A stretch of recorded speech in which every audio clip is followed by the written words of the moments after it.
Stugotz is a noted information allergic person. What? He does not want more data. He wants to trust his gut. Yep. He does not want more facts, more analysis. Don't tell me whether the right guard in football played well or not. I do not care. I just want to talk about whether my quarterback has it or not. Mm-hmm. The it factor. But Lucy, who just got here, and like I said, she had a banner weekend. She crushed it at the Swamp. But Lucy has disappointed me profoundly. It's the first disappointment. Well, second, I would say. The first is how badly she wants Lee Corso to get the hell off her television. Right. That's the first disappointment. She's being mean to the aged, and I think it's cruel. The second disappointment is that she's gotten to our ecosystem. It's light on analytics, but some people around here do care. Jessica's not just watching college football. She's reading and listening to people who really know what they're talking about to get more informed on X, Y, and Z. Like me and Billy? Not like you and Billy. God Bless Football is a different terrain where they do not do that. Pardon? Huh? They don't. Chris Sims handles some of that. He's very good. But Lucy has disappointed me because she says, and I have not heard this around here, except if you're information allergic, like Greg Cody and Stugotz, I don't trust Pro Football Focus. It's not that I don't trust it. It's just that, like, I follow their college one pretty closely because I do think their analytics are really good, but I don't necessarily think their analytics are always very accurate.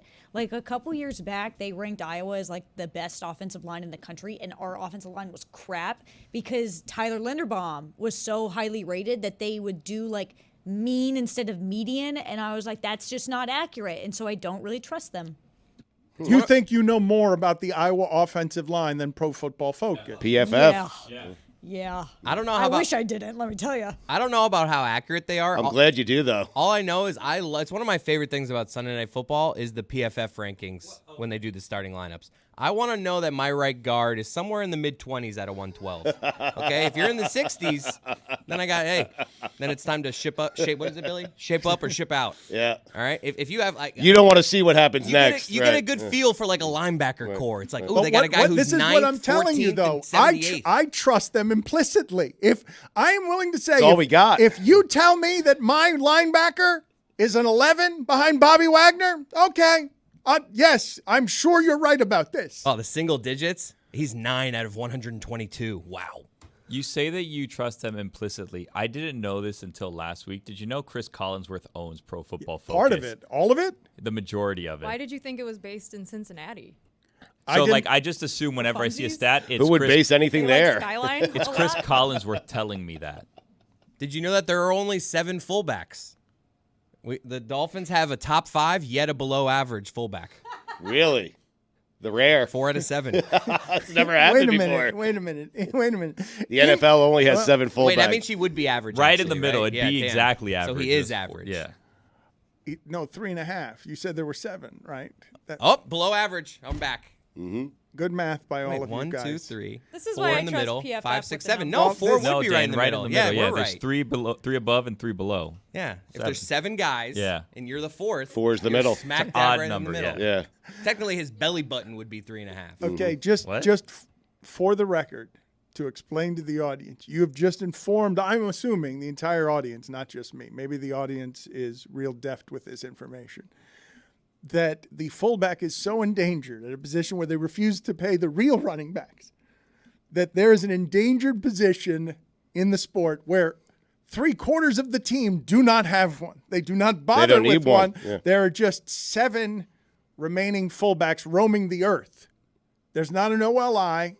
It's an endangered species. You told me that Ingold is the exact average of the most endangered, and you were pleased by this. We have an average fullback. I was disappointed and pleased. I all at the trust same him to time. run hard on 3rd and 4 with one of those screen passes. But we have one. Yeah, well, no, you don't have one. I don't. No, Well, hold on. What does Collinsworth say? Do they have one, Chris? The Jets don't have a fullback, I don't think. No.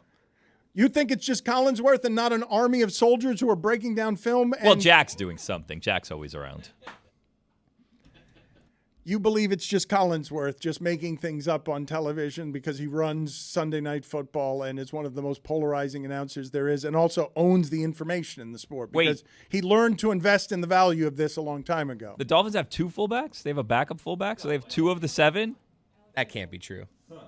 Alec Ingold. It's got to be just him. Oh, look at them. They're all 6 here. Wow, Kyle, was it Juszczyk? Yeah, he's good. Juszczyk? Yeah. He's bottom tier. Really? Who's this Andrew Beck guy for the Texans? Lucy, you mistrust? You say you don't mistrust. You mistrust. You said that Iowa was ranked by Pro Football Focus to be great as an offensive line and that they were terrible. That sounds like mistrust to me. And now you're saying that all of their rankings, which they're studying film, they're talking to scouts, they're doing reporting, they're doing their own film work. You're saying it's all flawed? You don't trust any of it in college? No, it's not that it's all flawed. I do think their NFL coverage is so much better and more accurate than their college stuff because I'll see stuff and be like, oh, you didn't watch that game. I know you didn't watch that. When it comes to college, I kind of take it with a grain of salt just because once I saw that Iowa statistic, I'm like, I don't necessarily know if they're doing math the right way. You think they're faking it is what you're saying. They can't cover all the games. Lucy, they can't. Lucy, say it. Lucy, are you saying they're faking it? That they didn't watch a game is what it sounds like you just said. They did not watch. You're accusing Pro Football Focus of not watching Iowa football. Well, good for them for not doing it. They're a lot happier than I am right now. See, they're smart. Right. But are you making the accusation that they're making it up? No, It sounded like it. No, it's not that I'm they're with Dan. making it up. I think it's just for some circumstances and some of their ratings and grades, they're not It's how using math Stugotz would the right do it. way. Lucy, it's how Stugotz would do it. Of course. If he were Collinsworth, I don't need to watch the game. Just give me a write-up. Fake your way through it. No one's going to notice Sometimes except Lucy. numbers lie. Sometimes numbers aren't exactly the full truth. Why don't you do it the right way? You, Lucy. Yeah, let's go. Okay, I would tell you that Iowa's offensive line is bad. And if LFF. they're telling you anything else, Yes. it's not good. LFF. I love that. Did you see the funny business Iowa pulled this weekend? They covered their spread. I had the other way. Right. Just for this stupid points thing. They need to get to 25 points for their offensive coordinator. They were up by, what were they up by late in that game? And they were up by over 30. No, so that game finished 41-10, and the point spread was something like 25. Who were they playing? One of those Western teams. Was it Western Michigan? Was it Western Carolina? They went for it on Western fourth Michigan. down, 4th and 2 with the other team at no timeouts left. They could have just knelt it, and they go for it. Just what is this 25? So it was a bad beat. You took had the Western bet. whatever. Yes. Western Michigan. God, what a sad thing that was. I was at Disney on Ice watching it on my phone. Way to be in the moment as a parent. I was like, why are they going for it? Why are they going for it? So been there. How many times have you been to that thing? Wait. I mean, It's the same damn show every time. I know. I went to like 7 times, though. My kids loved it. Chris, were you watching at least the video on your phone? Yes, I was watching it. And you were getting mad. Lucy, why are you laughing? Because of how much That was her one loss. Lucy's weekend She's was been making so- me money. This girl right here, killing it. Lucy's weekend was so much better than yours. It was awesome because I didn't have any signal in Gainesville, so I had no idea what was going on with Iowa, and I felt so free. So free. There's just no cell reception in Gainesville. There's zero. No, it's That's like that Gainesville for for every you. college town. There was no cell reception at all. I got all these texts all at once when I got like one bar, and it was like, "Don't tune into the Iowa game," and I was like, "Oh God." Did you think Gainesville was going to be nicer? No. No. No, I didn't think that Gainesville was going to be very nice. I liked it though. I had a good time. I'm not anti-Gainesville. It is obvious in all of the video that you are making that you are loving the hell out of college football because you just get to wander around interviewing drunk people who don't mind being drunk on camera and give you a better look at distilled college football Saturdays than what they give you on your television. Because what's happening in those parking lots before those games means that Lucy is on the hunt to find who can be dumbest on camera in the most unintentionally funny way because you're just clearly drunk is a great television show. I don't actually think I'm even on the hunt to find them. I think they're trying to find me because I don't really go up to a ton of people. They just see the microphone and they're like, I need it. I need it. I need to be on camera. And it's perfect. Yes, thank you for your college football coverage. I don't want to just skip past this one thing, Stugotz, though, because Me at Disney on Ice with my phone. Oh, it's I got a great. few fist bumps from dads walking up the stairs. that game, though, the Western Iowa. Michigan game where you're watching. It's sad enough if you stay home to watch You it. realize, no, this is as sad, okay? You sitting on the toilet just staring at $50 at a stack of $50 bills. Like, you just staring at it to see, do I get to keep it or do I flush it down the toilet? Let's see. Based on Kirk Ferentz needs 41 because his son is under it. You bet against nepotism and you lost. Kirk Ferentz. Why is he going for that? He needs the points. His son's under duress. He wants to show everyone at the end of the season a You 41. of all people. A 41. Look at what I did to Western Michigan. I made this freckled guy sad. Disney bad parent watching an afternoon game.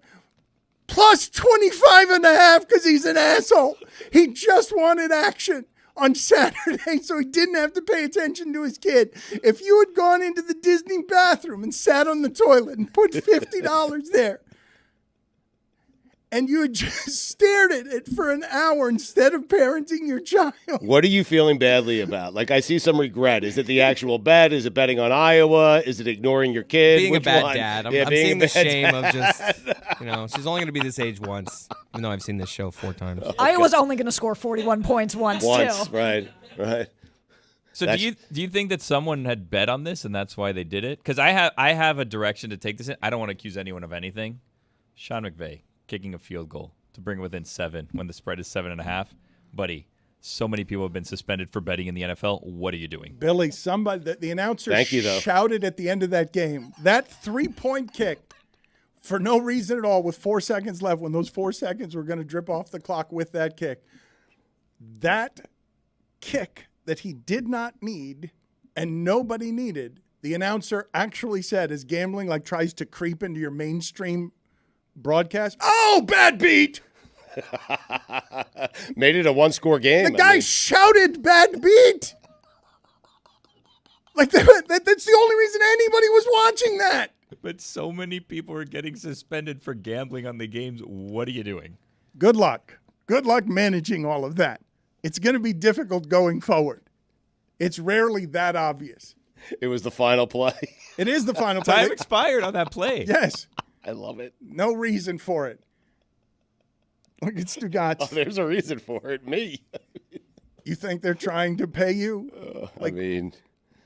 I'm with Billy. There's a reason he did it. We'll never know the reason. Well, Someone should investigate God this. bless football, where Stugotz simply accuses, and Billy accused McVay of cheating. You have done on that. the front end, I That said is I'm what you not know. accusing That anyone you of are. anything. Just 'cause It you- was weird. We're You looking did do into it. I just said it was a bad look. You did Bad do it. optics. No, Don't do it. No, Lots of people are getting in trouble. Don't do it. This Bad is optics. your move. He would never. Your He would never move. bet on Your that. move. He's a man of integrity. I'm not accusing anybody of anything, but here's the accusation. No. I didn't accuse Yeah, him. you did. God bless did no football. such thing. Award-winning. Reckless allegations. After only 2 football weeks, Stugotz, we already have, and this is a blessing from the sky that has to do with the standings. The Detroit Lions had one of the most disappointing losses yesterday because they've got Super Bowl expectations, even though we have spent their entire existence laughing at them. They are the worst franchise in professional football and have been for a long time. Those fans have suffered more than any fans have suffered, even though the Bears can get in this conversation soon. So can the Jets. No, but the suffering has been nowhere the way that it has been with the Lions. Man Campbell handled a loss, Chris Cody is telling me, exactly the way you want a Man Campbell to handle a loss. Brandon Staley, on the other hand, is now 0-2 with Justin Herbert as his quarterback. And there is going to be holy hell coming his way shortly if it's not already there, because you've got a quarterback that is absolutely good enough to be in the playoffs. We all know it. We know your skill guys are good. Debatable. Okay.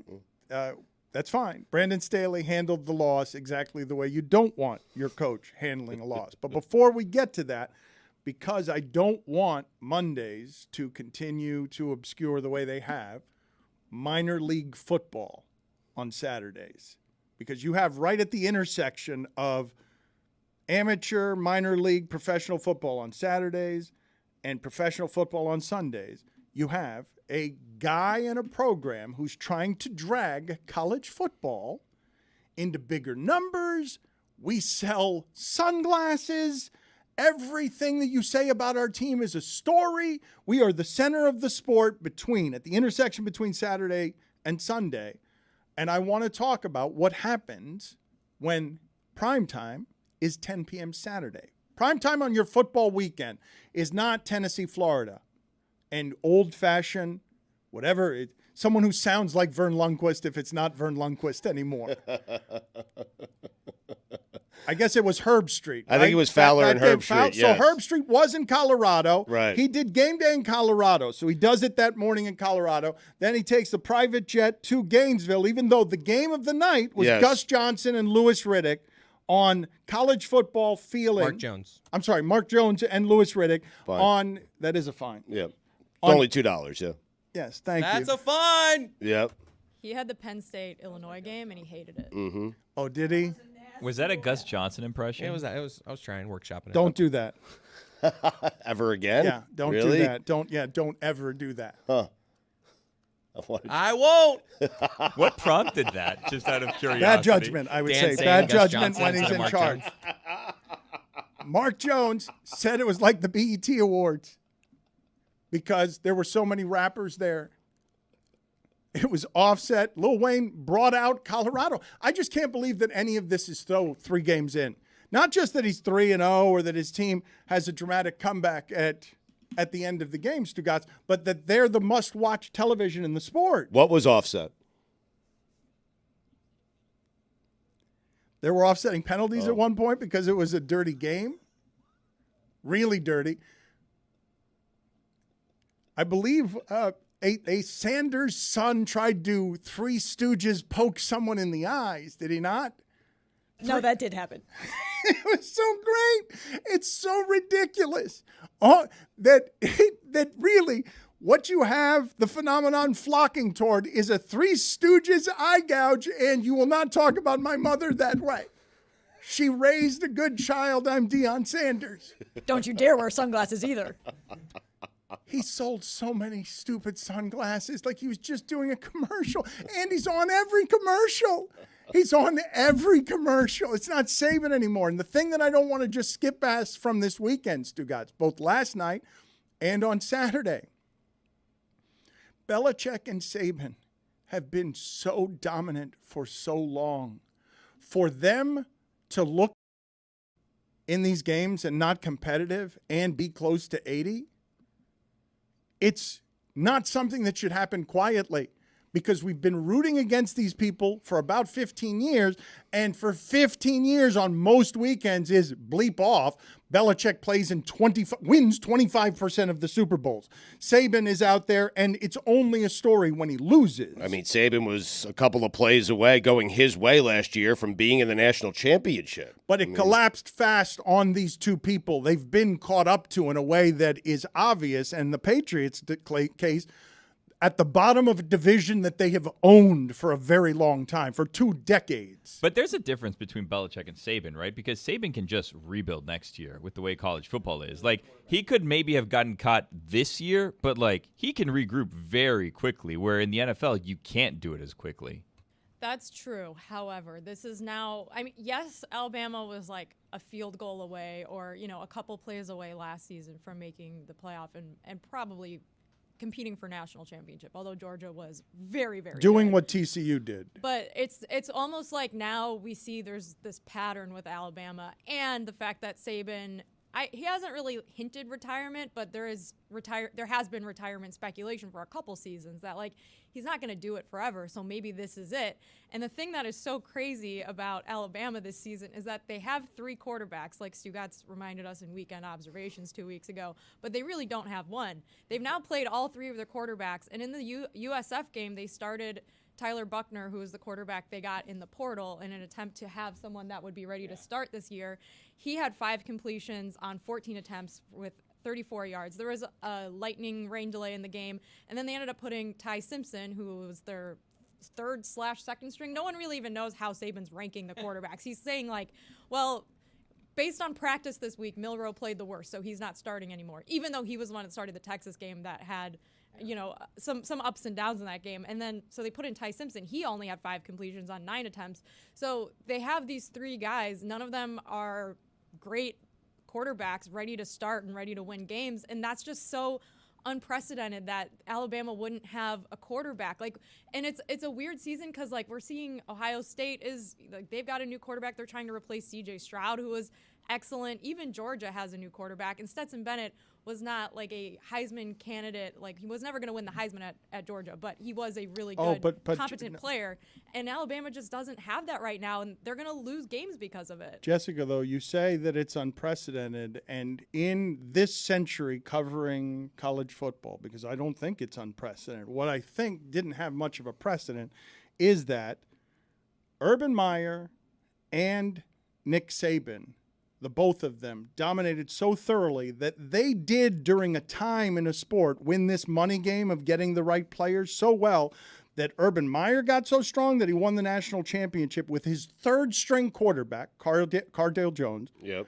And Nick Saban won championships, plural, without a quarterback. Had players so much like Georgia does now that you could put a Stetson Bennett in and make him Stetson Bennett. He did, A.J. McCarron. But they've had quarterbacks recently, but what has happened to me, you've analyzed correctly what's happening with his team in the micro, but in the macro, to both Ohio State and Alabama, what has happened is that advantage they had of you've got all the best players, and it doesn't matter if your quarterback's any good because you've got all the best players. That's gone. It's simply gone now. That the advantages that they had that made them dominant over the sport for a decade, it's been erased. And in the case of Deion Sanders, although he's not in this class yet, give him a year, give him 2 years to get defensive and offensive linemen. But he's rattled the cages of that sport and made it so over the weekend you're like, Colorado matters more than Alabama. Alabama's squeaking past South Florida. Colorado matters more as television, and I just can't believe it happened like that fast to Saban as he was yelling last year, hey, NIL, I can get my guy $1 million at quarterback, but he's selling Alabama, and Texas and USC are like, bleep that, we're not doing it your way anymore. Now that the money's in the game, we'll get them to California and Texas, and they won't have to go to Alabama. Yeah, I think it's 100% a byproduct of NIL, where there's just opportunities elsewhere. And if you're not getting playing time where you're at, you can go to a smaller school and get money. We just saw one of the top recruits commit to Texas Tech recently because there opens up all these chances for these smaller schools to get better players because there's more money. And now that Saban doesn't have this talent edge, Georgia, A&M, Ohio State, LSU, Colorado are all taking these players away, and we're starting to see what I'm very excited about is the college football playing field start to level. There's parity, It yes. happens fast, though. Awesome. No, but Lucy, here's what's going on. You're so right, because Alabama would have 2 or 3 quarterbacks. Now you don't have to wait, meaning if you're Tua and you're behind Jalen Hurts, you don't have to wait if you want to play. You could just leave and go in the transfer portal and play right away. So now these universities, these smaller schools, are getting quarterbacks they never imagined that they would get. I mean, not a smaller school example, but Quinn Ewers, he sat at Ohio State, and now he's one of the best quarterbacks in college football. I think it just opens up all these possibilities, and I'm really, really excited about it because we're seeing teams like Colorado compete, and that's really cool. But do you guys understand when we sit here and talk about legacy television, of late-night television dying or dwindling, Saturday Night Live, you don't want it anymore? You're telling me Scott Van Pelt has to carry around SportsCenter. Saturday night on television, people gathered around to watch the sport shake at the center of the revolution of the cash and money and different, and coaches showing up to the game in a Benz, and his son is wearing a Rolex, and here are the rappers, and it's a Saturday night of television when nobody can get people to the television. You're telling me legacy television is falling apart. To have Deion Sanders own primetime on Saturday night over 50, it's crazy. And it's just where commerce is at the crossroads of college football, where in 3 games you're seeing the whole structure shake. And what makes it more interesting? If you're telling me there are more interesting teams that can be in play, they can be excellent too, because why? They just brought in 50 new dudes. Like, they brought in 50 guys. They didn't have to follow any of the old rules about the player has no power. He just came in with Louis Vuitton luggage, flew the plane, and it has a new football team. That's what's crazy about Alabama, though, is that there were quarterbacks in the portal, and they didn't get the best one. Like, you would expect that Nick Saban would be able to either recruit the best quarterback out of high school that's ready to play, or be able to recruit the But best quarterback through the portal that's Hartman. ready to play. He wanted Van Sam Dyke. Hartman went to Notre Dame, though, and Notre Dame's offensive coordinator and their backup, who wasn't good enough to start at Notre Dame, went to Alabama and started this weekend. And that's what's crazy to me. I just want you guys to all notice that what toppled Nick Saban is someone else being able to pay the quarterbacks with players who had power.